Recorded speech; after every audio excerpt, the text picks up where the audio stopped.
ബിസ്മില്ലാഹിർ റഹ്മാനിർ റഹീം. അൽഹംദുലില്ലാഹി റബ്ബിൽ ആലമീൻ.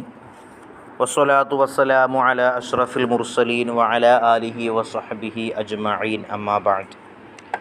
റഹ്മാനായ റബ്ബ് പരിശുദ്ധമായിരിക്കുന്ന ഈ മാസത്തിൻ്റെയും ദിവസത്തിൻ്റെയും ഒക്കെ ഹക്ക് ജാഹ് ബറക്കത്ത് കൊണ്ട് നമ്മുടെ എല്ലാ കർമ്മങ്ങളെയും അവൻ സ്വീകരിക്കട്ടെ. പരിശുദ്ധമായിരിക്കുന്ന റമദാൻ അനുകൂലമായി സാക്ഷി നിൽക്കുന്നവരിൽ നമ്മെയും ബന്ധപ്പെട്ടവരെയും ഉൾപ്പെടുത്തി അനുഗ്രഹിക്കട്ടെ. നമ്മിൽ നിന്ന് വിട പറഞ്ഞ് നമുക്ക് ചുറ്റും അന്ത്യവിശ്രമം കൊള്ളുന്ന മാതാപിതാക്കൾ, കൂട്ടുകുടുംബാദികൾ, ഉറ്റവരുടയവർ, സഹായിച്ചവർ, സ്നേഹിച്ചവർ എല്ലാവർക്കും അള്ളാഹു മഗ്ഫിറത്തും മർഹമത്തും നൽകി അനുഗ്രഹിക്കട്ടെ. ആമീൻ യാ റബ്ബൽ ആലമീൻ. ഇന്ന് പരിശുദ്ധമായിരിക്കുന്ന റമദാനിലെ മൂന്നാമത്തെ ദിനമാണ്. പ്രവാചകർ സ്വല്ലല്ലാഹു അലൈഹി വസല്ലമ തങ്ങളുടെ പ്രിയപുത്രി ഫാത്തിമ ബീവിയുടെ വഫാത്ത് ദിനം കൂടിയാണ് ഇന്ന്.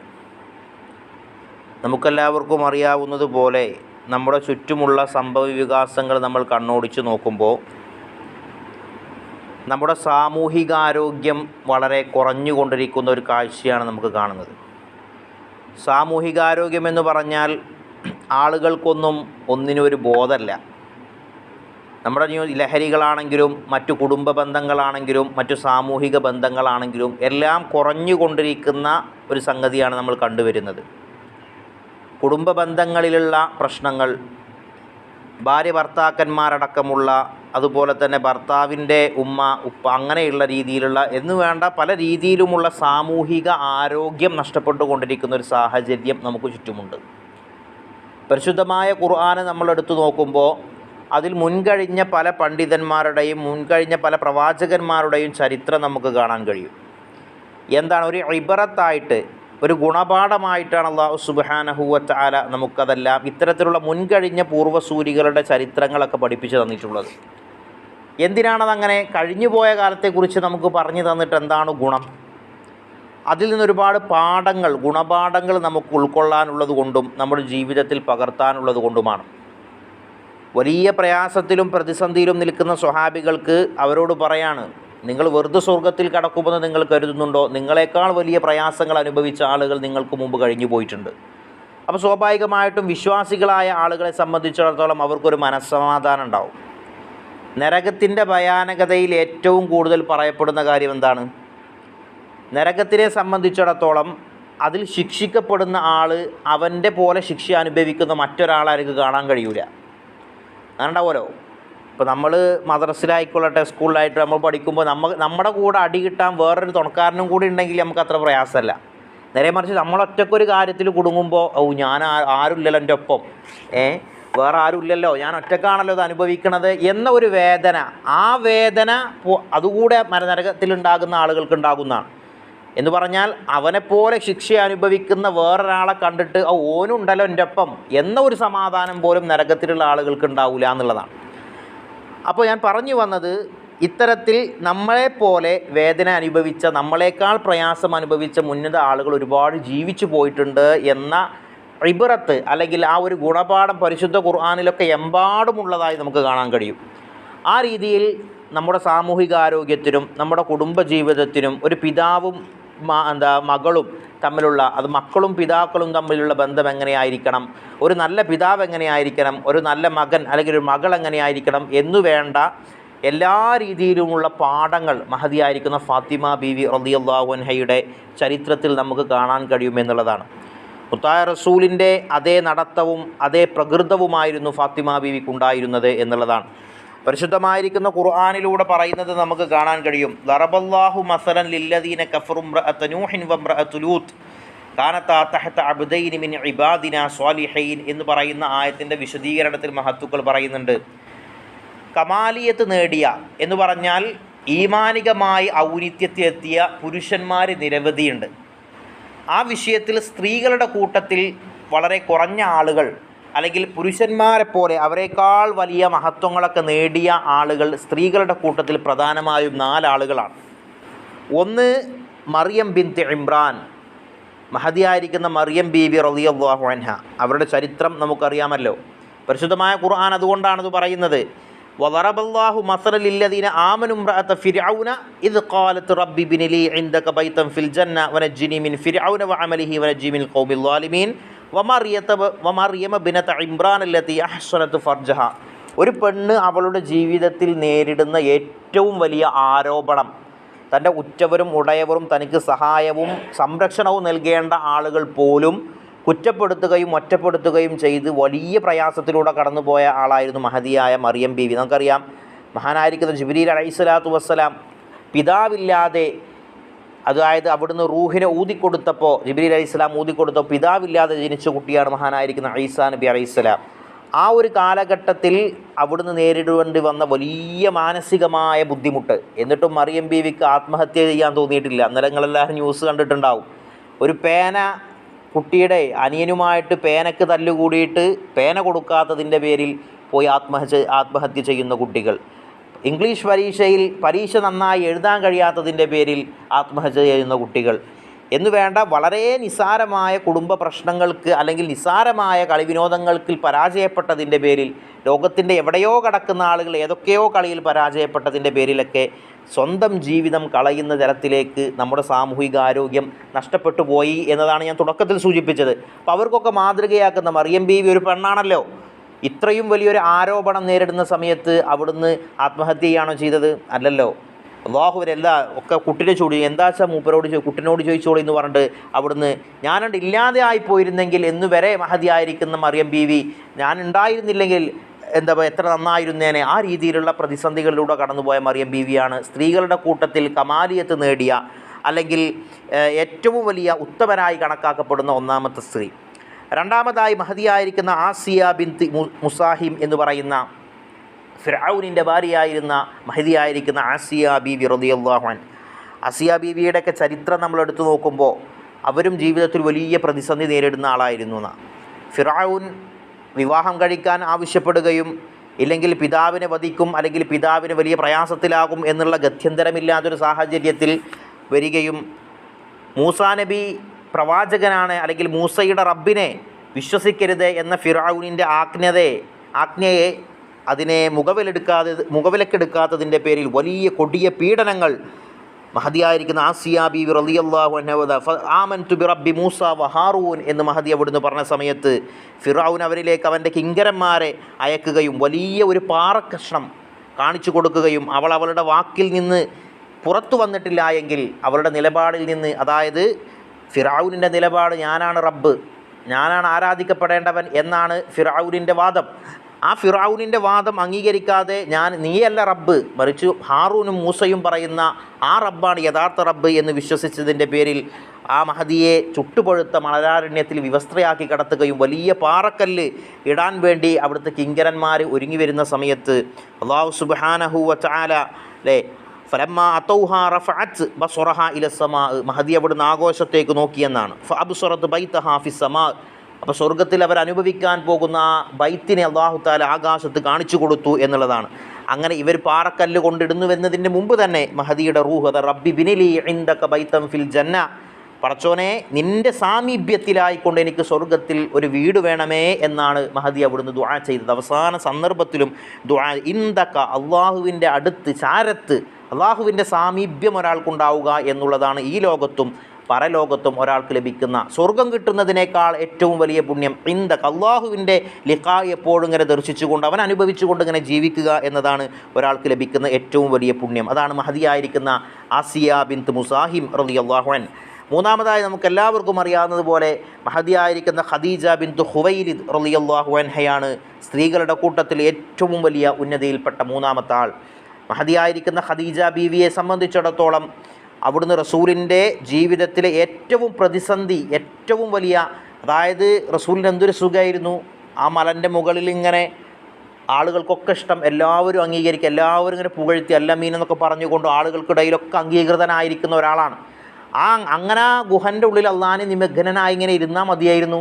പക്ഷെ അള്ളാഹിൻ്റെ കൽപ്പന വന്നു, അങ്ങനെ ഇരുന്നാൽ പറ്റില്ല, ആളുകൾക്കിടയിലേക്ക് ഇറങ്ങി നിങ്ങൾ ആരാധിക്കുന്നതൊന്നും ശരിയല്ല. അപ്പോൾ അതുവരെ സപ്പോർട്ടും സ്നേഹവുമായി നിന്നിരുന്ന ആളുകൾ നേരെ തിരിയാണ്. ആ ഒരു സന്ദർഭത്തിൽ അല്ലേ ഇന്നകല തൊഴീനുൽ കല്ല എന്നൊക്കെ പറഞ്ഞുകൊണ്ട് നിങ്ങൾ ബലഹീനരായ ആളുകളെ സംരക്ഷിക്കുന്ന ആളാണ്, നിങ്ങൾ വിധവകളെ സഹായിക്കുന്ന ആളാണ്, നിങ്ങൾ ഫക്കീർമാരെ മിസ്കീന്മാരെ സഹായിക്കുന്നത്, അതുകൊണ്ട് നിങ്ങൾ അള്ളാഹു ഒരിക്കലും വെറുതെ ആക്കൂല എന്ന് പറഞ്ഞുകൊണ്ട് പേടിച്ചവശയായി പല അവസരത്തിലും പനിച്ചു വിറച്ചു വന്നിരുന്ന റസൂലുള്ളാനെ പുതപ്പിട്ടൊക്കെ മൂടി ആശ്വസിപ്പിച്ച മഹദിയായിരിക്കുന്ന ഖദീജ ബീവി റളിയല്ലാഹു അൻഹ പിന്നീടും റസൂലിൻ്റെ വഫാത്ത് വരെയും മഹദിയുടെ ആ ഒരു പുകഴ്ത്തുകളൊക്കെ മഹദിയായിരിക്കുന്ന ആയിഷ ബീവിയോടൊക്കെ പറഞ്ഞ ചരിത്രങ്ങളൊക്കെ നമുക്കറിയാം. ആ മഹദിയായതിനെ ഖദീജ ബീവി റളിയല്ലാഹു അൻഹ മരിക്കുന്നത് വരെയും അവിടുത്തെ കൂട്ടുകാരികൾക്ക് സമ്മാനങ്ങളും മറ്റുമൊക്കെ ആയിട്ട് കൊടുക്കുമായിരുന്നു. നാലാമതായി സ്ത്രീകളുടെ കൂട്ടത്തിൽ ഏറ്റവും ഉത്തമരായി നമ്മൾ പറയുന്നതാണ് മഹദിയായിരിക്കുന്ന ഫാത്തിമ ബിൻത്ത് മുഹമ്മദ് സ്വല്ലല്ലാഹു അലൈഹി വസല്ലം. മഹദിയായിരിക്കുന്ന ഫാത്തിമ ബീവി അവരുടെയൊക്കെ ജീവിതം ഞാൻ പറഞ്ഞല്ലോ, നമ്മുടെയൊക്കെ കുടുംബ ബന്ധങ്ങളിലും നമ്മുടെയൊക്കെ ചുറ്റുപാടുകളിൽ നമുക്ക് നോക്കുമ്പോൾ അവരിൽ നിന്നൊക്കെ ഒരുപാട് പാഠങ്ങൾ നമുക്ക് പഠിക്കാനുണ്ട് എന്നുള്ളതാണ്. ഹബീബായ റസൂലുള്ളാഹി സ്വല്ലല്ലാഹു അലൈഹി വസല്ലമ തങ്ങളുടെ പെൺമക്കളിൽ, അതായത് റസൂലുള്ളാഹിൻ്റെ മക്കളിൽ കുറച്ചധികം കാലം ജീവിച്ച, അതായത് ആൺമക്കളൊക്കെ ചെറുപ്പത്തിൽ തന്നെ വഫാത്താവുകയുണ്ടായി. പിന്നീട് പെൺമക്കളായ സൈനബ് ബീവി, അതുപോലെ തന്നെ റുഖിയ ബീവി, ഉമ്മു കുൽസും ഇവരൊക്കെ കുറച്ചു കാലം കൂടി ജീവിച്ചുവെങ്കിലും മഹദിയായിരിക്കുന്ന ഫാത്തിമ ബീവി റളിയല്ലാഹു അൻഹയാണ് മക്കളുടെ കൂട്ടത്തിൽ കൂടുതൽ കാലം റസൂലിനോട് അടുത്തു നിൽക്കുകയും റസൂലിൻ്റെ സ്നേഹത്തിന് കൂടുതൽ പാത്രമാവുകയും ചെയ്തത് എന്നുള്ളതാണ്. മഹാനായിരിക്കുന്ന ഹബീബിന് അവിടുത്തെ 35-ാമത്തെ വയസ്സിലാണ് മഹദിയായിരിക്കുന്ന ഫാത്തിമ ബീവി ജനിക്കുന്നത് എന്നുള്ളതാണ്. നമുക്കെല്ലാവർക്കും അറിയുന്നത് പോലെ അവരുടെ പ്രമുഖരായ മക്കളായ മഹാനായിരിക്കുന്ന ഹസൻ ഹുസൈൻ റളിയല്ലാഹു അൻഹുമയാണ് ആൺമക്കൾ. മുഹ്സിൻ എന്ന് പറയുന്ന ഒരു ചെറിയ കുട്ടി കൂടി ഉണ്ടായിരുന്നു, പക്ഷേ ആ കുട്ടി ചെറുപ്പത്തിൽ തന്നെ വഫാത്തായി എന്നുള്ളതാണ്. മഹദിക്ക് ഒരുപാട് സ്ഥാനപ്പേരുകൾ പരിശുദ്ധത നൽകിയിട്ടുണ്ട്. അതിലൊന്നാണ് ത്വാഹിറ, മുത്തഹറ. അതിനെന്തുകൊണ്ടാണ് മഹദിയായ ഫാത്തിമ ബീവിക്ക് ത്വാഹിറ എന്ന പേര്, മുത്തഹറ എന്ന പേര് എന്നൊക്കെ പറയുമ്പോൾ അവിടുത്തെ പ്രസവം എടുത്തിരിക്കുന്ന മഹദിയായിരിക്കുന്ന അസ്മാ ബീവി റളിയല്ലാഹു അൻഹ ആയിരുന്നു ഫാത്തിമ ബീവിയുടെ പ്രസവം എടുത്തത് എന്ന്. അങ്ങനെ പ്രസവം എടുക്കുന്ന സമയത്ത് സാധാരണ സ്ത്രീകളിൽ കാണുന്നത് പോലെയുള്ള പ്രസവരക്തമോ അതുപോലെയുള്ള അശുദ്ധങ്ങളായിട്ടുള്ള ഒന്നും കാണാതിരുന്നപ്പോൾ റസൂലിനോട് ചോദിച്ചപ്പോൾ അവിടുന്ന് പറഞ്ഞു, അമാ അലിംത അന്ന ഇബ്നതി ത്വാഹിറത്തുൻ മുത്തഹറ എന്ന് റസൂലുള്ള പറഞ്ഞു എന്നാണ്. എൻ്റെ മകൾ ത്വാഹിറയും മുത്തഹറയുമാണ്. ഹൈദ രക്തമുണ്ടാവുകയോ സാധാരണ സ്ത്രീകൾക്കുണ്ടാകുന്ന അത്തരത്തിലുള്ള അശുദ്ധികളൊന്നും എൻ്റെ മകൾക്കുണ്ടാവുകയില്ല എന്നുള്ളതാണ്. ഇന്ന ബിനത്തി ഹൗറാഉ ഇത് ലം തഹിൽ വലം തുമിസ് എന്നൊക്കെ കാണാൻ കഴിയും. അവൾക്ക് ഹൈദ് ഉണ്ടാവുകയോ അത്തരത്തിലുള്ള അശുദ്ധികളൊന്നും ഉണ്ടാകുമായിരുന്നില്ല. അത് റസൂലുള്ളാഹിൻ്റെ മഹത്വമാണ്. ആ റസൂലിൻ്റെ മഹത്വം മഹദിയായിരിക്കുന്ന ഫാത്തിമ ബീവിക്കും ഉണ്ടായി എന്നുള്ളതാണ്.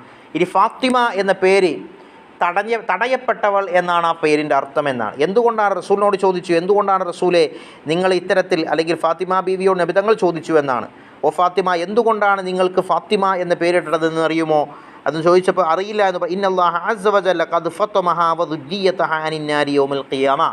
ഖിയാമത്ത് നാളിൽ ഫാത്തിമ ബീവിയെയും ഫാത്തിമ ബീവിയുടെ ദുര്യത്തിനെയും സന്താന പരമ്പരയെയും അഹ്ലുബൈത്തിനെയും ഒക്കെ നരകത്തെ തൊട്ട് അല്ലാഹു തആല തടഞ്ഞിരിക്കുന്നു. അതുകൊണ്ടാണ് ഫാത്തിമ എന്ന പേര് വന്നത്. സഹ്റാ എന്ന പുഷ്പം, ഒരു പൂവിൻ്റെ പേരാണ് സഹ്റാ. ഫാത്തിമത്തു സഹ്റാ എന്ന പേരുണ്ട്. അങ്ങനെയുള്ള, അതായത് നബി സല്ലല്ലാഹു അലൈഹി വസല്ലമ തങ്ങളുടെ സ്നേഹപ്പൂവായത് കാരണം ആ രീതിയിൽ വിളിക്കപ്പെടുമായിരുന്നു. ബത്തൂൽ, കന്യക, ഫാത്തിമത്തുൽ ബത്തൂൽ എന്ന പേര് മഹദിയായിരിക്കുന്ന ഫാത്തിമക്കുണ്ട്. കാരണം മഹാനായിരിക്കുന്ന അലിയാർ തങ്ങൾ ഒഴികെ, അതായത് അർഹതപ്പെട്ട ആൾക്കൊഴികെ ഒരിക്കലും ഫാത്തിമ ബീവിയോട് ലൈംഗികമായൊരു താല്പര്യം തോന്നിക്കൂലായിരുന്നു. അപ്പോൾ നമുക്ക് നമ്മുടെ സഹോദരിമാരോടൊന്നും തോന്നില്ലല്ലോ. എന്നതുപോലെ മുഅ്മിനീങ്ങളായ ആളുകൾക്ക്, അത് അനുവദിച്ച മഹാനായ അലിയാർ തങ്ങൾ ഒഴികെയുള്ള ആളുകൾക്ക് ലാ ഷഹ്വത ലഹാ ലിരിജാൽ, പുരുഷന്മാർക്ക് മഹദിയോട് ഷഹ്വത്ത് തോന്നുമായിരുന്നില്ല. അതുകൊണ്ടാണ് ഇത്തരത്തിൽ ബത്തൂൽ എന്നുള്ള പേര്. ഫാത്തിമത്ത് ഉമ്മു അബീഹ, മഹദിയായിരിക്കുന്ന ഖദീജ ബീവിയുടെ സാന്നിധ്യത്തിൽ പിതാവിന് പകരം, അതായത് ഖദീജ ബീവി ലോകത്ത് നിന്ന് വിട പറഞ്ഞ സമയത്ത് ആ ഖദീജ ബീവിയുടെ സ്ഥാനത്ത് നിന്നുകൊണ്ട് ആ റസൂലിൻ്റെ എല്ലാ കാര്യങ്ങളും അവിടുന്ന് ചെയ്തു കൊടുത്ത് പരിപാലിപ്പിച്ചു കൊടുത്തത് കണ്ടപ്പോൾ അവിടുന്ന് കിട്ടിയ പേരാണ് ഫാത്തിമ. അവളുടെ ഉമ്മു അബീഹ, അവളുടെ വാപ്പാൻ്റെ ഉമ്മയാണ് എന്ന് പറഞ്ഞാൽ, ഒരു മകളാണെങ്കിൽ പോലും ആ ഒരു കുട്ടിക്ക് ഉമ്മ ചെയ്തു കൊടുക്കുന്നത് പോലെ തൻ്റെ പിതാവിന് മഹദിയായിരിക്കുന്ന ഫാത്തിമ ബീവി എല്ലാ കാര്യങ്ങളും ചെയ്തു കൊടുത്തിരുന്നു. മാത്രമല്ല നമ്മുടെയൊക്കെ മാതാപിതാക്കളുടെയും മക്കളുടെയും ഒക്കെ ബന്ധത്തിലുള്ള ഒരുപാട് മാതൃകകൾ അതിൽ ചെയ്യുന്ന പ്രധാനമായി നമുക്ക് പറയാൻ കഴിയുന്ന കാര്യമാണ് ഫാത്തിമ ബീവി റസൂലിരിക്കുന്ന സദസ്സിലേക്ക് കടന്നു വരികയായിരുന്നെങ്കിൽ റസൂലുള്ള അവിടുന്ന് എഴുന്നേറ്റ് നിൽക്കുമെന്നാണ്. മക്കൾ കടന്നു വരുമ്പോൾ റസൂലുള്ള അവിടുന്ന് എഴുന്നേറ്റ് നിൽക്കും. അതുപോലെ തന്നെ മഹദിയായിരിക്കുന്ന ഫാത്തിമ ബീവിയുടെ അടുത്തേക്ക് റസൂലുള്ള കടന്നു ചെല്ലുന്ന സമയത്ത് ഫാത്തിമ ബീവി എഴുന്നേറ്റ് നിൽക്കും, അവിടുന്ന് ചുംബിക്കും. നിങ്ങൾ എന്നുള്ള വാക്കുപയോഗിക്കാതെ റസൂലുള്ളാഹി ഫാത്തിമ ബീവിനെ മാത്രമല്ല ഏത് ചെറിയ കുട്ടിയാണെങ്കിലും, ഇതൊക്കെ നമുക്ക് നമ്മുടെ ജീവിതത്തിൽ കൊണ്ടുനടക്കാൻ പറ്റുന്ന ശീലങ്ങളാണ്. ഏത് ചെറിയ കുട്ടിയാണെങ്കിലും ഇങ്ങൾ ഒരു ബഹുമാനത്തോടു കൂടി മാത്രമേ, നമ്മൾ തങ്ങന്മാരൊക്കെ വിളിക്കൂലേ, തങ്ങൾ എന്നൊക്കെ പറഞ്ഞതുപോലെ നിങ്ങൾ, അല്ലയോ ഫാത്തിമ, അങ്ങ്, അങ്ങൾ, നിങ്ങൾ എന്നുള്ള ആ ഒരു ബഹുവചനത്തിൽ ബഹുമാന സൂചകമായിട്ടായിരുന്നു അവരുടെ അഭിസംബോധനകൾ പോലും എന്ന് പറയുകയുണ്ടായി. കഴിഞ്ഞ ദിവസം നമ്മൾ പറഞ്ഞു, കഴിഞ്ഞ ദിവസത്തിൽ ഫാത്തിമ ബീവി കരഞ്ഞതും ചിരിച്ചതുമായ സന്ദർഭത്തെക്കുറിച്ചൊക്കെ നമ്മൾ പറഞ്ഞിട്ടുണ്ടായിരുന്നു. അങ്ങനെ ഒരുപാട് മഹത്വങ്ങൾ അവർ നേടിയെടുക്കാനുണ്ടായ കാരണം റസൂലുള്ളാഹിൻ്റെ പുത്രി എന്നതിനോടൊപ്പം തന്നെ അവർ ജീവിതത്തിൽ പുലർത്തിയ ഒരുപാട് മഹത്വങ്ങൾ ഉണ്ടായിരുന്നു എന്നുള്ളതാണ്. യാ അഹ്ലൽ ജംഇ നക്കിസൂ റൂസകും വഖല്ലു അബ്സ്വാറകും ഹത്താ തമുറ ഫാത്തിമതു ബിൻതി മുഹമ്മദ് എന്ന് പറയപ്പെടുമെന്നാണ് മഹാനായിരിക്കുന്ന അബൂ അയ്യൂബ് അൽ അൻസാരി റളിയല്ലാഹു അൻഹു പറയാണ്. അന്ത്യനാളിൽ അർഷിൻ്റെ മധ്യത്തിൽ നിന്ന് മഹദിയായിരിക്കുന്ന ഫാത്തിമ ബീവി ഇങ്ങനെ കടന്നു വരുമ്പോൾ, നിങ്ങളിങ്ങനെ ആലോചിച്ച് നോക്കിയും, ഒരു രാജദർബാറിലേക്ക് ഒരു രാജാവ് ഇങ്ങനെ കടന്നു വരുമ്പോൾ ചുറ്റു നിൽക്കുന്ന പരിവാരങ്ങളൊക്കെ എഴുന്നേറ്റ് നിന്ന് തല കുനിച്ച് ഇങ്ങനെ അഭിവാദ്യം ചെയ്യുന്ന ആ രംഗം പോലെ മഹ്ശറിൽ ഫാത്തിമ ബീവി ഇങ്ങനെ കടന്നു വരുമ്പോൾ അവിടെ നിന്ന് ചെയ്യും, കൂട്ടരെ നിങ്ങളൊക്കെ എഴുന്നേറ്റ് നിന്ന് തല കുഴിച്ച് നിന്നുകൊണ്ട് ഫാത്തിമ ബീവിക്ക് അഭിവാദ്യങ്ങൾ അർപ്പിച്ചിട്ട് ആ ഫാത്തിമ ബീവി ഒരു രാജ്ഞിയെപ്പോലെ സയ്യിദത്തു നിസാഇ അഹ്ലിൽ ജന്ന, സ്വർഗത്തിലെ സ്ത്രീകളുടെ നേതാവാണ് ഫാത്തിമ ബീവി. അങ്ങനെ കടന്നു വരുമ്പോൾ ആളുകളൊക്കെ തലകുനിച്ച് നിന്ന് അഭിവാദ്യം ചെയ്യുമെന്നാണ്. സിറാത്തിൽ അങ്ങനെ മിന്നൽ വേഗതയിൽ മഹദി അവിടുന്ന് കടന്നു കടക്കുമെന്നൊക്കെ ഹബീബായ റസൂലിൻ്റെ, ഇതുവരെ കളവ് പറയാത്ത മുത്തു റസൂലിൻ്റെ നാവിൽ നിന്ന് വന്ന വാക്കുകളാണിതൊക്കെ. അതുകൊണ്ട് മഹദിയായ ഫാത്തിമ ബീവിയെ സ്നേഹിക്കുക. കാരണം അള്ളാഹുവിൻ്റെ സ്നേഹം, ഇന്നല്ലാഹ യർളാ ലിലാക്കി വയഗ്ളിബു ലിഗളബിക്കി, അല്ലയോ ഫാത്തിമ ബീവിക്ക് റസൂൽ സർട്ടിഫിക്കറ്റ് കൊടുക്കുകയാണ്. നിങ്ങൾ ആരെങ്കിലും ദേഷ്യപ്പെടുത്തി കഴിഞ്ഞാൽ അള്ളാഹു അയാളെ ദേഷ്യപ്പെടും. നിങ്ങളുടെ തൃപ്തി ഒരാൾക്കുണ്ടായിട്ടുണ്ടെങ്കിൽ അള്ളാഹുവിൻ്റെ തൃപ്തി അവർക്കും ഉണ്ടാകും എന്നുള്ളതാണ്. അപ്പോൾ ഈ രീതിയിലൊക്കെ സ്വർഗത്തിലെ അഫ്ദലു നിസാഇ അഹ്ലിൽ ജന്ന, സ്വർഗത്തിലെ സ്ത്രീകളിൽ ഏറ്റവും അഫ്ദലായ ശ്രേഷ്ഠതയുള്ളതായ മഹദിയായിരിക്കുന്ന ഫാത്തിമ ബീവി റളിയല്ലാഹു അൻഹ.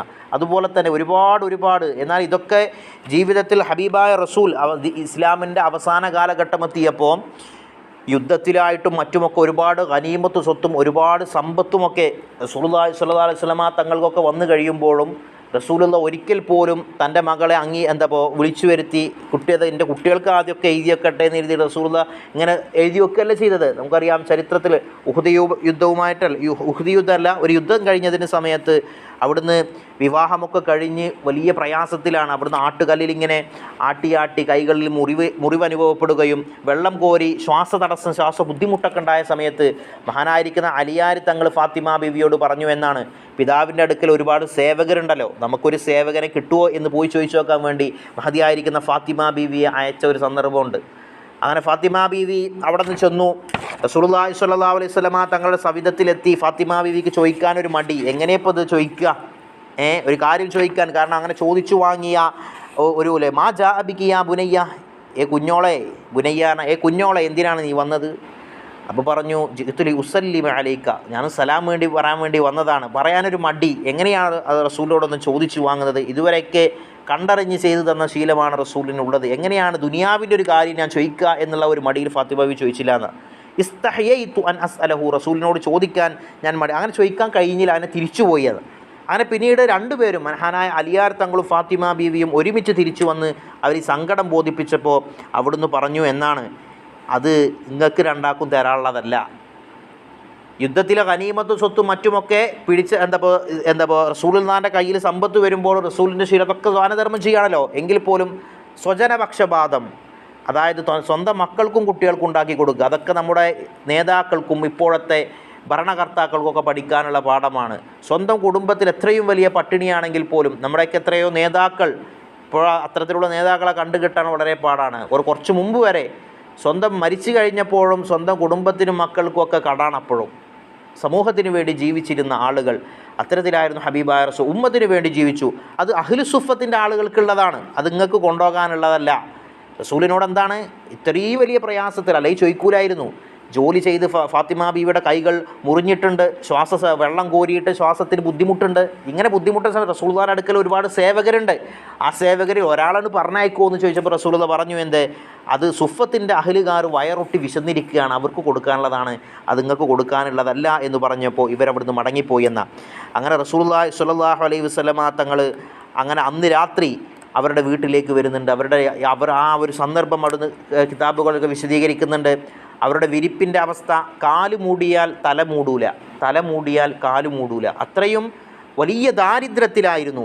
എന്നാൽ ഫാത്തിമ ബീവിയെ വിവാഹം ചെയ്യാൻ ആഗ്രഹിച്ചുകൊണ്ട് ആരൊക്കെയാണ് വന്നത്? വലിയ സമ്പന്നരായ ആളുകൾ, വലിയ ഉന്നത കുലജാതിയിൽപ്പെട്ട ആളുകൾ, മഹാനായിരിക്കുന്ന അബൂബക്കർ സിദ്ദീഖ് റളിയല്ലാഹു അൻഹു, ഉമർ റളിയല്ലാഹു അൻഹു അടക്കമുള്ള ആളുകൾ. അവരൊക്കെ സ്വഹാബികളുടെ കൂട്ടത്തിൽ ഒരു അത്യാവശ്യം സമ്പത്തുള്ള ആളുകളായിരുന്നുവല്ലോ. അവർ പോലും വന്നിട്ട് റസൂലുള്ളാഹി കൊടുത്തില്ല. അത് നമുക്കൊരു നേട്ടമാണ്, അത് നമുക്കൊരു പാഠമാണ്. അള്ളാഹിൻ്റെ കൽപ്പനക്ക് കാത്തു നിന്നു. കാരണം അലിയാർ തങ്ങളിലുള്ള ഗുണം, അവിടുന്ന് ദാരിദ്ര്യമാണ് റസൂലുള്ളാഹി കണ്ട ഒരു ഗുണം, മനസ്സിലായോ? മറ്റൊരു ഗുണം എന്ന് പറയുന്നത് അലിയാർ തങ്ങൾ അന മദീനത്തുൽ ഇൽമി വഅലിയും ബാബുഹ, മഹാനായിരിക്കുന്ന അലിയാർ തങ്ങളുടെ ഇൽമ്, ഇതൊക്കെയായിരുന്നു റസൂലുള്ളാഹി നോക്കിയ മാനദണ്ഡം സ്വന്തം മകളെ കൊടുക്കുമ്പോൾ. അപ്പോൾ എന്നിട്ട് ഈ ബുദ്ധിമുട്ടൊക്കെ അനുഭവിക്കുന്നത് കണ്ടപ്പോൾ റസൂലുള്ളാഹി അവർ പറഞ്ഞു, അവല ഉഖ്ബിറുകുമാ ബിഖൈരി മിമ്മാ സഅൽതുമാനി, നിങ്ങൾ രണ്ടാളിനോട് ചോദിച്ചതിനേക്കാളും നല്ലൊരു കാര്യം ഞങ്ങൾക്ക് പറഞ്ഞു തരട്ടെ. അങ്ങനെ ഞങ്ങൾ ചെയ്താണ് തുസബ്ബിഹാനി ദുബറ കുല്ലി സ്വലാത്തിൻ അശ്റൻ വ തുഹമ്മിദാനിഹി അശ്റൻ വ തുകബ്ബിറാനിഹി അശ്റൻ. വേറൊരു ഹദീസിൽ 33 വട്ടം എന്നുണ്ട്. നമ്മുടെ നിസ്കാരത്തിന് ശേഷം, എല്ലാ ഫർള് നിസ്കാരത്തിന് ശേഷം 33 വട്ടം സുബ്ഹാനല്ലാഹയും അൽഹംദുലില്ലയും അല്ലാഹു അക്ബറും ചൊല്ലിയാൽ നിങ്ങൾ ഈ ചോദിച്ചതിനേക്കാൾ വലിയ നേട്ടമാണ് നിങ്ങൾക്ക് അതുകൊണ്ട് ഉണ്ടാവുക എന്നത് മഹാനായിരിക്കുന്ന അലിയാർ തങ്ങൾ പറയുന്നുണ്ട്. അതിനുശേഷം റസൂലുള്ളാഹി അത് പറഞ്ഞതിന് ശേഷം എൻ്റെ ജീവിതത്തിൽ ഞാൻ അത് ഉപേക്ഷിച്ചിട്ടേ ഇല്ല. പിന്നീട് മഹാനവറുകൾക്ക് എന്തു വന്നു അല്ലേ? ഖിലാഫത്തിൻ്റെ അധികാരങ്ങൾ, ഒരുപാട് നേട്ടങ്ങൾ പിന്നീട് അദ്ദേഹത്തിൻ്റെ ജീവിതത്തിലേക്ക് വന്നിട്ടുണ്ടല്ലോ. സുഫീൻ യുദ്ധത്തിന് പോലും, യുദ്ധത്തിൻ്റെ ദിവസങ്ങളിൽ പോലും റസൂലുള്ളാഹി പഠിപ്പിച്ചു തന്ന ആ പാഠം പിന്നീട് ഞാൻ ഒഴിവാക്കിയിട്ടില്ല എന്നതൊക്കെ മഹാനായിരിക്കുന്ന അലിയാർ തങ്ങൾ അവിടുന്ന് പറയുന്നുണ്ട് എന്നുള്ളതാണ്. അപ്പോൾ അവരുടെയൊക്കെ ജീവിതം വലിയ ബുദ്ധിമതിയായിരുന്നു, വലിയ ധർമ്മിഷ്ഠയായിരുന്നു എന്നുള്ളതൊക്കെയാണ്. 40,000 ദിർഹം, മഹാനായിരിക്കുന്ന ഒരൊറ്റ സംഭവം കൂടി പറഞ്ഞ് നിർത്തുകയാണ്. മഹാനായിരിക്കുന്ന അബൂബക്കർ സിദ്ദീഖ് റളിയല്ലാഹു അൻഹു വലിയ ധർമ്മിഷ്ഠനായിരുന്നല്ലോ. സ്വഹാബികളുടെ കൂട്ടത്തിൽ ആർക്കും തോൽപ്പിക്കാനാവാത്ത, ദീനിൽ എല്ലാ നന്മകളിലും മുൻകടക്കുന്ന മഹാനായിരിക്കുന്ന അബൂബക്കർ സിദ്ദീഖ് റളിയല്ലാഹു അൻഹു. അദ്ദേഹം 40,000 ദിർഹം പരസ്യമായും അത്ര തന്നെ അതിനേക്കാൾ കൂടുതലോ രഹസ്യമായും ദാനധർമ്മം ചെയ്ത് അദ്ദേഹത്തിൻ്റെ കയ്യിൽ വസ്ത്രം, അപ്പോൾ അദ്ദേഹം ഉടുത്തിരുന്ന വസ്ത്രവും എന്തൊക്കെ പെട്ടെന്ന് കേടായിപ്പോയി, അദ്ദേഹത്തിന് വസ്ത്രമില്ലാതെയായി. അങ്ങനെ വസ്ത്രമില്ലാതായപ്പോൾ അദ്ദേഹത്തിന് പുറത്തിറങ്ങാനോ, നബിതങ്ങളുടെ കൂടെ ഒന്നുമില്ലാത്ത ആളുകളല്ല കേട്ടോ, അവരുടെ അടുക്കലൊക്കെ ഉണ്ടായിരുന്നു. അവർക്ക് ആവശ്യമുള്ളത് മാത്രം കയ്യിൽ വെച്ച് ബാക്കിയൊക്കെ നാളേക്കില്ലാത്ത രീതിയിൽ, നാളെ മരിച്ചു പോകേണ്ടേ എന്ന ചിന്തയിൽ അവർ ദാനധർമ്മം ചെയ്യുമായിരുന്നു. അങ്ങനെ അദ്ദേഹം ഉടുത്തിരുന്ന വസ്ത്രം കേടുവന്നുപോയി, അദ്ദേഹത്തിന് വസ്ത്രമില്ലാതെയായി. അങ്ങനെ റസൂലുള്ളാഹിയുടെ സദസ്സിൽ വരാൻ കഴിയാതെയായി. ഈ വിവരം പറഞ്ഞ റസൂലുള്ളാഹി സ്വല്ലല്ലാഹു അലൈഹി വസല്ലം തങ്ങൾ അദ്ദേഹത്തിന് നൽകാൻ വല്ലതും കിട്ടുമോ എന്നന്വേഷിച്ച് അദ്ദേഹത്തിൻ്റെ റസൂലുള്ളാഹിയുടെ ഭാര്യമാരുടെ അടുക്കലേക്ക് ചെന്നു. ആരുടെ കയ്യിലൊന്നുമില്ല. അങ്ങനെ മഹദിയായിരിക്കുന്ന ഫാത്തിമ ബീവിയുടെ അടുക്കലും ചെന്നു. ഫാത്തിമ ബീവിയുടെ കയ്യിലും ഒന്നും ഉണ്ടായിരുന്നില്ല. പക്ഷേ റസൂലുള്ളാഹി വിവാഹ സമയത്ത് നൽകിയിരുന്ന ഒരു പനനാരുകൾ നിറച്ച ഒരു തലയിണയും സ്വന്തമായി തുന്നിക്കൂട്ടിയ ഒരു മൂടുവസ്ത്രവും ഉണ്ടായിരുന്നു. ഇത് മഹാനായ അബൂബക്കർ സിദ്ദീഖ് റളിയല്ലാഹു അൻഹുവിന് കൊണ്ടുകൊടുക്കാൻ വേണ്ടിയിട്ട് അവിടുന്ന് കൊടുത്തയച്ചു. അങ്ങനെ മഹാനായിരിക്കുന്ന അബൂബക്കർ സിദ്ദീഖ് റളിയല്ലാഹുവിന്റെ അടുക്കലേക്ക് വേലക്കാരി അത് കൊണ്ടേ കൊടുത്തു എന്നുള്ളതാണ്. അങ്ങനെ കൊണ്ടേ കൊടുത്ത സമയത്ത് ഔറത്ത് വെളിവാകാതിരിക്കാൻ വേണ്ടി മുള്ളെടുത്തുകൊണ്ട്, അതായത് ഈത്തപ്പനയുടെ മുള്ളെടുത്തുകൊണ്ട് ആ വസ്ത്രത്തിൻ്റെ ഭാഗങ്ങൾ ഇങ്ങനെ തുന്നിക്കൂട്ടിക്കൊണ്ട് മഹാനവറുകൾ റസൂലുള്ളാഹി സ്വല്ലല്ലാഹു അലൈഹി വസല്ലമ തങ്ങളുടെ സവിധത്തിലേക്ക് ചെന്നു എന്നുള്ളതാണ്. അങ്ങനെ ഹബീബായ റസൂലിൻ്റെ സവിധത്തിലേക്ക് മഹാനായിരിക്കുന്ന സിദ്ദീഖ് ചെല്ലുന്ന സമയത്ത് അതിൻ്റെ മുൻപ് മഹാനായിരിക്കുന്ന ജിബ്രീൽ അലൈഹിസ്സലാത്തു വസ്സലാം റസൂലിൻ്റെ അടുത്തേക്ക് മഹാനായ സിദ്ദീഖ് റളിയല്ലാഹു അൻഹു വരാൻ പോകുന്ന ആ വേഷത്തിൽ ജിബ്രീൽ അലൈഹിസ്സലാത്തു വസ്സലാം വന്നു എന്നാണ്. അപ്പോൾ പറഞ്ഞു എന്നാണ്, അല്ലയോ ജിബ്രീൽ, എന്താണെന്ന് ഇപ്പോൾ നിങ്ങളെ ഈ വേഷത്തിൽ ഇതിൻ്റെ മുൻപ് ഞാൻ കണ്ടിട്ടില്ലല്ലോ. റസൂലുള്ളാഹിന്റെ അടുക്കൽ പല രീതിയിൽ മഹാനായിരിക്കുന്ന സിദ്ദീഖ് മനുഷ്യൻ്റെ കോലത്തിലൊക്കെ വന്നിട്ടുണ്ട്, പല സ്വഹാബികളുടെയും രൂപത്തിൽ മഹാനവറുകൾ വന്നിട്ടുണ്ട്. ഈ രൂപത്തിൽ നിങ്ങൾ വന്നത് ആദ്യമായിട്ടാണല്ലോ കാണുന്നത് എന്ന് മഹാനവറുകളോട് ജിബ്രീൽ അലൈഹിസ്സലാമിനോട് ചോദിച്ചപ്പോൾ പറഞ്ഞു, മഹാനായിരിക്കുന്ന സിദ്ദീഖോരോട് ഐക്യദാർഢ്യം പ്രകടിപ്പിച്ചുകൊണ്ട് വാനലോകത്തുള്ള എല്ലാ മലായിക്കത്തും ഈ വേഷമാണ് ഇന്ന് ധരിച്ചിരിക്കുന്നത്. മാത്രമല്ല അള്ളാഹു മഹാനായിരിക്കുന്ന സിദ്ദീഖ് എന്നവരോട് ഇന്നല്ലാഹ യുഖ്രിഉക സലാമ വയഖൂലു ലക കുല്ലി അബീ ബക്കറിൻ ഹൽ ഹുവ റാദിൻ അന്നി കമാ ഹുവ റാദ്. അല്ലയോ പ്രവാചകരെ, നിങ്ങൾ അബൂബക്കർ സിദ്ദീഖ് എന്നവരോട് അള്ളാഹുവിൻ്റെ സലാം പറയുക.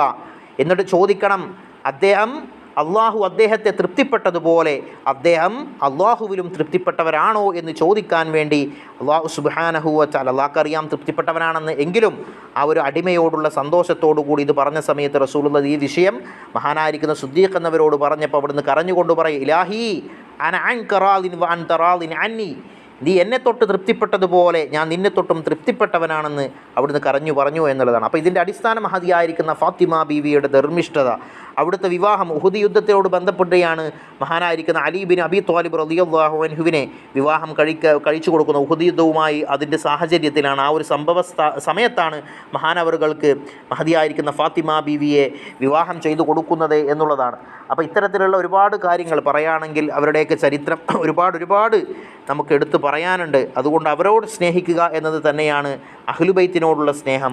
അഹ്ലുബൈത്തിനോടുള്ള സ്നേഹം, അവരോട് നമ്മൾ അനാദരവ് കാണിക്കാതിരിക്കുക, അഹ്ലുബൈത്തിനോട് സ്നേഹിക്കുകയും അവരോട് അവർ തിന്മയുടെ ജീവിതത്തിൽ അള്ളാഹുവിന് ഇഷ്ടമില്ലാത്ത മാർഗത്തിലേക്ക് നീങ്ങാത്ത കാലത്തോളം അവരെ നമ്മൾ കുറ്റപ്പെടുത്താനോ അവരെ നമ്മൾ ഒറ്റപ്പെടുത്താനോ അവരെ നമ്മൾ മറ്റു രീതിയിൽ ബുദ്ധിമുട്ടിക്കാനോ നമ്മൾ നിൽക്കാതിരിക്കുക. നമ്മുടെ ഈമാനിനെ തന്നെ ബാധിക്കുന്ന വിഷയമായി അത് മാറും എന്നുള്ളതാണ്. ഈ രീതിയിൽ ഒരുപാട് സമർപ്പണം, അവരുടെയൊക്കെ ദാനധർമ്മത്തിൻ്റെയൊക്കെ ഒരുപാട് കഥകൾ. 3 ദിവസം പട്ടിണിയായ സമയത്തൊക്കെ മഹാനായിരിക്കുന്ന അലിയാർ തങ്ങൾ ഒരു അരക്കച്ച കയ്യിൽ കൊടുത്തത് വിൽക്കാൻ വേണ്ടി പോയ സമയത്ത് വഴിയിൽ വെച്ച് പാവങ്ങളെ കണ്ടപ്പോൾ ആ പാവങ്ങൾക്ക് അത് വിറ്റു, അത് അരക്കച്ച ആ പാവങ്ങൾക്ക് കൊടുത്തു എന്നാണ്.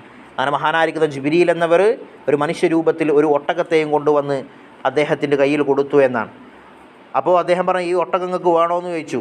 എൻ്റെ കയ്യിൽ പൈസ ഒന്നുമില്ല, പൈസ പിന്നെ തന്നാൽ മതി. അങ്ങനെ 100 ദിർഹത്തിന് കടത്തിന് സാധനം വാങ്ങി തിരിച്ചു പോകുമ്പോൾ മഹാനായിരിക്കുന്ന മിക്കായിൽ അലൈഹിസ്സലാം വന്നുകൊണ്ട് 140 160 അഭിപ്രായമുണ്ട്, അത്രയും ദിർഹം കൊടുത്തു വാങ്ങി. അങ്ങനെ നേരത്തെ വന്ന ആൾ പിന്നെയും വന്നുകൊണ്ട് തിരിച്ചു വാങ്ങി. അങ്ങനെ 60 ദിർഹം ഒന്നുമില്ലാതെ വീട്ടിൽ നിന്നിറങ്ങിയ അവരുടെ ദാരിദ്ര്യത്തിൻ്റെ പരകോടിയിൽ, അവരുടെ ത്യാഗത്തിൻ്റെയും ഇത്തരത്തിലുള്ള സമർപ്പണത്തിൻ്റെയൊക്കെ പരകോടിയിൽ ജീവിച്ച ആളുകൾ, അള്ളാഹുവിൻ്റെ സഹായം അവർക്കുണ്ട്. അതുപോലെ തന്നെ ആ റുമ്മാൻ, മഹദിയായ ഫാത്തിമ ബീവി ഗർഭിണിയായിരിക്കുമ്പോൾ റുമ്മാൻ കഴിക്കാൻ ആഗ്രഹിക്കപ്പെടുകയും അങ്ങനെ അത് കഴിക്കാൻ വേണ്ടി പോകുന്ന സമയത്ത് അതൊരു പാവപ്പെട്ട ആൾ കാണുകയും ചെയ്ത സമയത്ത് അദ്ദേഹത്തിൻ്റെ പരാധീനതയിൽ, അല്ലേ, ഒരാൾ ചോദിച്ചു കഴിഞ്ഞാൽ അമ്മസാ ഇല ഫലാ തൻഹർ, നമ്മളൊരാളോടൊരു കാര്യം ചോദിക്കുക എന്ന് പറഞ്ഞാൽ ചോദിക്കൽ അള്ളാനെ മുൻനിർത്തി ഒരു കാര്യം ചോദിക്കാറില്ല കറാഹത്താണ്. അള്ളാനെ കരുതിച്ച് എന്തെങ്കിലും തരണേ എന്നൊരാൾ നമ്മളോട് എന്തെങ്കിലും ഒന്ന് ചോദിച്ചു കഴിഞ്ഞാൽ കൊടുക്കാതിരിക്കാൻ പാടില്ല, എന്തായാലും കൊടുക്കണം എന്നാ. എന്നാൽ നേരെ തിരിച്ചാണെങ്കിലോ അങ്ങനെ ചോദിക്കാൻ പാടുണ്ടോ, അത് ചോദിക്കൽ കറാഹത്തുമാണ്. പക്ഷേ അങ്ങനെ ഒരാൾ നമ്മളോട് അള്ളാനെ കരുതിയിട്ട് എന്തെങ്കിലും തരണം എന്ന് പറഞ്ഞു കഴിഞ്ഞാൽ, അപ്പോൾ ഈ രീതിയിൽ ഒരാൾ വന്ന് ചോദിച്ചു, ഉമ്മാൻ ചോദിച്ചുവാണ്. ഒമ്മസാ ഇല ഫലാ തൻഹർ എന്ന ഖുർആനിൻ്റെ ആയത്ത് മനസ്സിലുള്ളത് കൊണ്ട് മഹാനവറുകൾ ആ റുമ്മാൻ ഫാത്തിമ ബീവിക്ക് കൊടുക്കാൻ നിന്നതാണ്, അത് കൊടുത്തു എന്നാണ്. മാത്രമല്ല തറുദ്ദുസ്സാ ഇല വലൗക്കാൻ അല ഫർസിൻ എന്നാണ് റസൂലുള്ളാഹി പറഞ്ഞത്. ഒരാൾ കാര്യം ചോദിച്ചാൽ അയാൾ കുതിരപ്പുറത്താണ് വന്നത്. കുതിരപ്പുറത്ത് എന്ന് പറഞ്ഞാൽ നമ്മൾ ഇന്നത്തെ കാലത്ത് കാറിൻ്റെ സ്ഥാനത്താണെന്നേത് കുതിരപ്പുറത്ത്. അപ്പോൾ നമ്മളോട് ഒരാൾ കാറിൽ വന്നിറങ്ങിയിട്ട് ഒരു 100 ഉറുപ്പിക അടിക്കുകയാണെന്ന് പറഞ്ഞാലും ചോദിച്ച ആൾ നമ്മളടുത്ത് ഉണ്ട് എന്നുണ്ടെങ്കിൽ അള്ളാഹുവിനെ മുൻനിർത്തി ഒരാൾ ചോദിക്കുകയാണെങ്കിൽ നമ്മൾ കൊടുക്കാതിരിക്കരുത്. ഈ ഹദീസുകളൊക്കെ മനസ്സിലുള്ള മഹാനായ അലിയാർ തങ്ങൾ കൊടുത്തു, ആ റുമാന പാവപ്പെട്ട ആൾക്ക് കൊടുത്തു എന്നാണ്. അങ്ങനെ തിരിച്ച് വീട്ടിലെത്തിയപ്പോൾ മഹാനായിരിക്കുന്ന സൽമാൻ എന്നവർ റസൂലുള്ളാഹിക്ക് ഈ വിവരം ലഭിക്കുകയും റസൂലുള്ളാഹി അവിടുന്ന് കുറച്ച് ഉറുമാൻ പഴങ്ങൾ മഹാനവറുകൾക്ക് കൊടുത്തയക്കുകയും ചെയ്തു എന്നാണ്. അങ്ങനെ വീട് വാതിൽ മുട്ടി തുറന്ന മഹാനായ സൽമാൻ തങ്ങൾ 9 റുമാനുള്ള ഒരു പാത്രം കൊടുത്ത് കാണിച്ചു കൊടുത്തു. അപ്പോൾ പറഞ്ഞു, ഇങ്ങനെയൊക്കെ സംഭവം ഉണ്ടായില്ലേ, എൻ്റെ റസൂലുള്ളാഹി കൊടുത്തയച്ചതാണെന്ന് പറഞ്ഞ ആ റുമാനിൽ 9, അതിന് പകരമാണ് ഈ 9 എണ്ണം പോരല്ലോ, 10 എണ്ണം വേണ്ടേ? ഒരു നന്മക്ക് 10 ഇരട്ടി പ്രതിഫലമാണ് അള്ളാഹു നൽകുക. അപ്പോൾ 9 റുമാനുള്ള 1 എവിടെ പോയി എന്ന് മഹാനവർ അലിയാർ തങ്ങൾ ചോദിച്ചപ്പോൾ മഹാനായിരിക്കുന്ന സൽമാൻ തങ്ങൾ പറഞ്ഞു, ഞാൻ നിങ്ങളെ ഒന്ന് പരീക്ഷിച്ചതാണ് എന്ന് പറഞ്ഞുകൊണ്ട് അത് കൊടുത്തു എന്നൊക്കെ ഉള്ള നിരവധി ത്യാഗങ്ങളും സമർപ്പണങ്ങളും വലിയ വലിയ പാഠങ്ങളൊക്കെ അവരുടെ ജീവിതത്തിൽ നമുക്കുണ്ട്. അല്ലാഹു സുബ്ഹാനഹു വ തആല മഹദിയുടെയൊക്കെ ഹക്ക് ജാഹ് ബറക്കത്ത് കൊണ്ട് അഹ്ലു ബൈത്തിൻ്റെയൊക്കെ പുണ്യം കൊണ്ട് നമ്മുടെ ഇരു ലോകവും വിജയത്തിലാക്കി തെരുമാറാവട്ടെ. സ്ത്രീകളുടെ നേതാവായി സ്വർഗത്തിൽ മഹദിയായിരിക്കുന്ന ഫാത്തിമ ബീവി വിരാജിക്കുന്നത് കാണാനും അവരോടൊത്ത് സ്വർഗത്തിൽ സന്തോഷിക്കാനുള്ള തൗഫീഖ് നമുക്ക് അല്ലാഹു നൽകി അനുഗ്രഹിക്കട്ടെ. അവർക്ക് അവരുടെ ജീവിതത്തിൽ ഈ നേതാവിൻ്റെ മഹാനായിരിക്കുന്ന അലിയാർ തങ്ങളോട് പറയുന്നുണ്ട്, റസൂലുള്ളാഹി പറയുന്നുണ്ട്, അല്ലയോ അലിയെ, മറ്റാർക്കുമില്ലാത്ത 3 നേട്ടങ്ങൾ നിങ്ങൾക്കുണ്ട്. ലക സൗജത്തുൻ സയ്യിദത്തു നിസാഇ അഹ്ലിൽ ജന്ന, സ്ത്രീകളുടെ നേതാവായ ഒരു സ്ത്രീയുടെ സയ്യിദത്തിൻ്റെ ഭാര്യയാണ് നിങ്ങൾ. മാത്രമല്ല ലക വലദാനി ഹുമാ സയ്യിദാ ഷബാബി അഹ്ലിൽ ജന്ന, നിങ്ങൾക്ക് 2 യുവാക്കളായ മക്കളുടെ മഹാനായിരിക്കുന്ന ഹസൻ ഹുസൈൻ റളിയല്ലാഹു അൻഹുമ, അവരെ സംബന്ധിച്ചിടത്തോളം സ്വർഗത്തിലെ യുവാക്കളുടെ നേതാവായിരിക്കും, അവരുടെ പിതാവാണ് നിങ്ങൾ. മൂന്നാമതായിട്ട് സിഹ്റുൻ ഹുവ സയ്യിദുൽ മുർസലീൻ, നിങ്ങൾക്ക് മുർസലീങ്ങളുടെ നേതാവായ ഒരു അമ്മോശനെയാണ് കിട്ടിയിരിക്കുന്നത്. ഈ രീതിയിലൊക്കെ വലിയ പുണ്യങ്ങളും വലിയ നേട്ടങ്ങളൊക്കെ കൈവരിച്ച ആളായിരുന്നു മഹാനായിരിക്കുന്ന അലിയാർ തങ്ങളും അവിടുത്തെ പ്രിയപത്നി ഫാത്തിമ ബീവിയും ഒക്കെ. അപ്പോൾ അവരുടെ വഫാത്ത് ദിനമാണ്.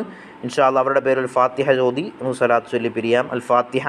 അഊദു ബില്ലാഹി മിനശ് ശൈത്വാനിർ റജീം. ബിസ്മില്ലാഹിർ റഹ്മാനിർ റഹീം. അൽഹംദുലില്ലാഹി റബ്ബിൽ ആലമീൻ അർറഹ്മാനിർ റഹീം മാലികി യൗമിദ്ദീൻ إياك نعبد وإياك نستعين اهدنا الصراط المستقيم صراط الذين أنعمت عليهم غير المغضوب عليهم ولا الضالين آمين بفضل صلى الله على محمد صلى الله عليه وسلم صلى الله على محمد صلى الله عليه وسلم اللهم صل على محمد يا رب صل عليه وسلم.